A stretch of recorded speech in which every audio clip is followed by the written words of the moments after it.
Venía de Francia o té, los paquetes. Y el prospecto por fuera lo metían postizo allí, un prospecto allí rebozando o paquete. Y en los paquetes decía: señores y señoras, tengo el honor de presentar a ustedes el verdadero té de Suiza, aprobado por los mejores doctores de medicina de aquel país y por el colegio afamado de la villa de Besme y por el doctor Blanc de Basle, quien lo aprobó por el mejor té de Suiza. Los señores citados dicen que el mencionado té tiene primeramente la propiedad de purificar la masa de la sangre. Segundo, hace respirar con toda facilidad y en particular orinar de tal modo que preserva la vejiga de varias enfermedades. Tercero, hace arrojar del interior las lombrices del cuerpo humano. Cuarto, corrige la enfermedad llamada ictericia. Quinto, hace desaparecer la opilación que sufren señoras y señoritas. El mencionado té está compuesto de 54 diferentes plantas, todas aromáticas y medicinantes, y ha dado buenos resultados en la ciudad de Pamplona. Estábamos 3 o 4 meses y en la casa, y íbamos a llevar lo que ganábamos a casa y nos llevamos otra vez a vender té. Y corrimos toda provincia de Castilla la Vieja, a mitad de Castilla la Nueva, a mitad de Andalucía y a mitad de Aragón. De Basquiña. ¡Ay, madre! ¡A tren!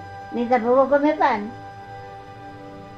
Andando con la carga en la cabeza, cada una. Y pan, no habías comido muchas veces doble de lo que comías. Te daban la miqueta y con aquello te conformabas. Y un día tenía mal de muelas.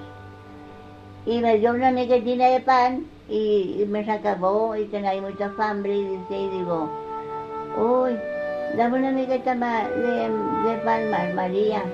Y responde: rayo, para comer pan no tienes mal de muelas.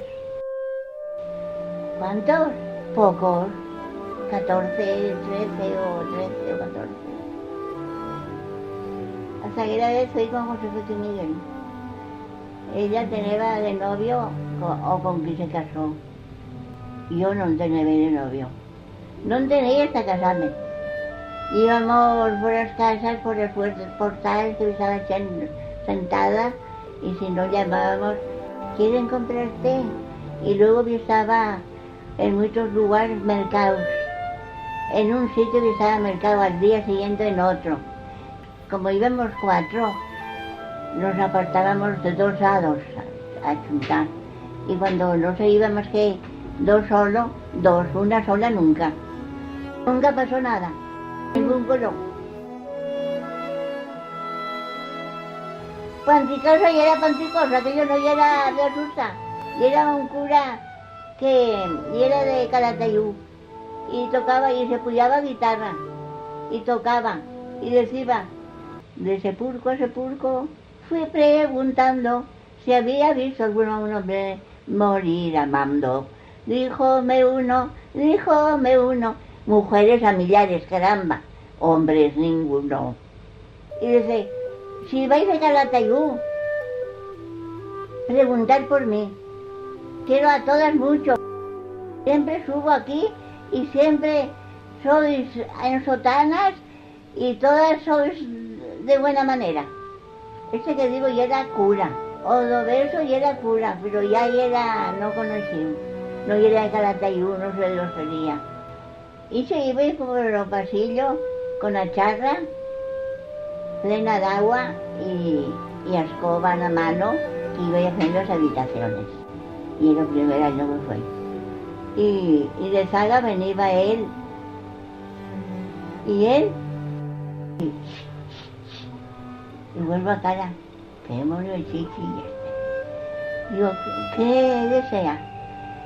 Dice: dame un beso. ¿Un beso? Tampoco, le voy a dar un escobazo que le voy a clavar en las narices. ¡So asco! Con que se te escapó y se troba que estaban en las escalerillas que estaba de piso primero, entonces ahí lo primero. Y adivina y serón no segundo. Y iba y se iba por las escaleras hasta arriba y se veía allí a Guardia Civil. Y él que veía allí a Guardia Civil se da una media vuelta, se recula y se echa a correr. Y se fue. Después aquello se chorrontó. Aquello se chorrontó que fue un risorio.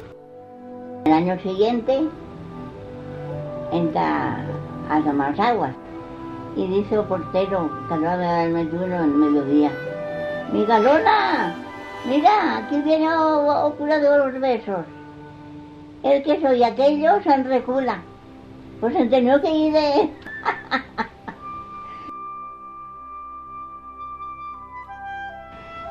Nada, ni cosa ni jornal. Y todos queríamos ir para ganar algo. Las que estaban en buenos sitios, pues ya ganaban. Pero las que estábamos en que no tenían muchas perras, pues poco, daban menos. Pero para no dar más que eran si ibas a segar, desde mañana hasta de noche, segando por 2 reales, eran 2 reales daban de jornal. Y yo